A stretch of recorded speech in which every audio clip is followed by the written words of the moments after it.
Hello Toronto, I'm Chris Kukoc and this is your Toronto market update for June 2018.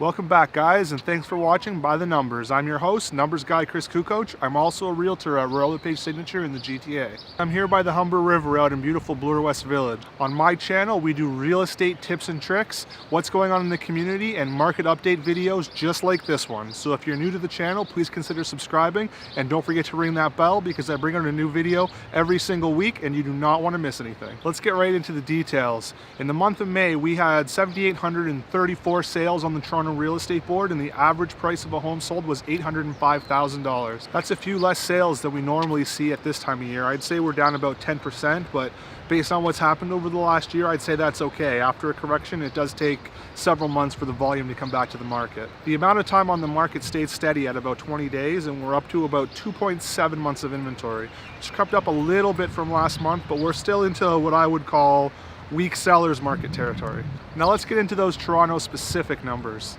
In the month of May, we had a little over 3,000 sales, and the average sale price was about $862,000 in the 416. That price is down about 4% from last year, and you can see that gap closing month to month. Homes are averaging about 16 days on the market, and we've got about 1.9 months of inventory, which is definitely well into seller's market territory, especially in those downtown areas. If you take a look at the monthly comparison, you'll see that the pricing was pretty much flat from last month, but the number of sales continue to trend upward, which is what we like to see in a healthy market.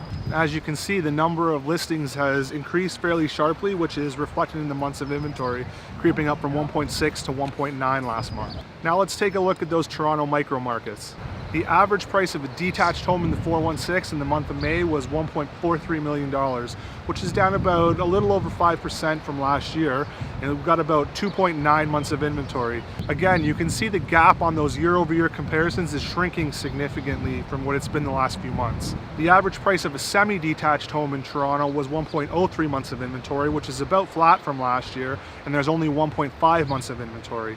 The average price of a townhouse was also about flat from last year at around $741,000, and we've got 1.8 months of inventory.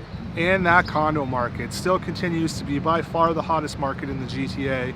Average price of a condo in the month of May was $603,000, which is up about 6.5% over last year, and we've got only 1.5 months of inventory. The condo market continues to be absolutely crazy. It's gone up around $50,000 on average just from the start of this year, and that's driven by the fact that they tend to be the most affordable, and people are having a hard time getting into the other asset classes. It continues to be a great time to try to make a move up though. If you're selling your condo and looking to buy a semi-detached or a detached, there's never been a better time to do it. The gap between them is the closest it's been in years. All right, time for the question of the day.